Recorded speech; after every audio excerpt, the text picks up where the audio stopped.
Hi, I'm Tammy Lynn Guns, the Respect Doctor. And what I'd like to talk about is the concept of grace and accountability. When I think about grace and accountability, I think about it along a continuum, where you have grace at one end and you have accountability at the other. And the best way to operate through life is to be somewhere of a mixture of both. We don't want to have all grace without any accountability, and we certainly don't want to have all accountability without grace. Let's think of an example where you have all accountability and you don't have grace. This would be the example of the student who gets a 99 on their test, but yet they're upset because they say, well, I missed the easiest question on the test. That's someone who has all accountability and they're not allowing themselves grace.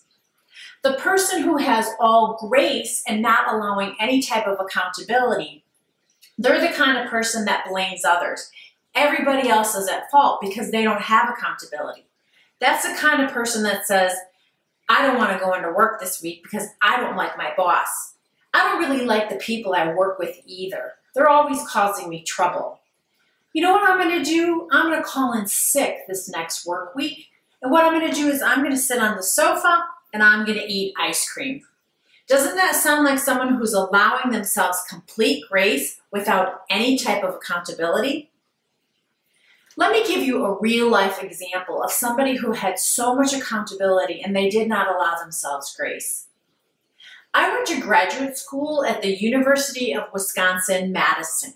And while I was there, I studied accounting. I studied the Master of Accountancy. And I was in class with a woman who had so much accountability. She was a very attractive woman and she was a very intelligent woman.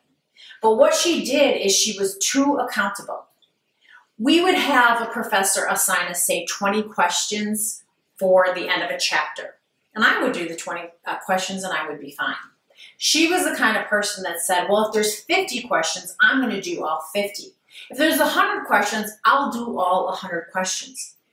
She actually even would go to the library and check out additional books. So this woman was highly accountable, but she did not allow herself grace. And what ended up happening is she was so highly accountable that she caused so much stress in her life that she finally couldn't take it anymore and she kind of dropped out. She dropped out of graduate school and she became a bartender. So if she had allowed herself some type of grace instead of being so accountable, I'm sure she would have finished graduate school. She was a really intelligent woman. Now, if you're on the other end of the spectrum and you have all grace and you don't have accountability, those are the people that we run into life that, like I said, they blame others. They're never at fault.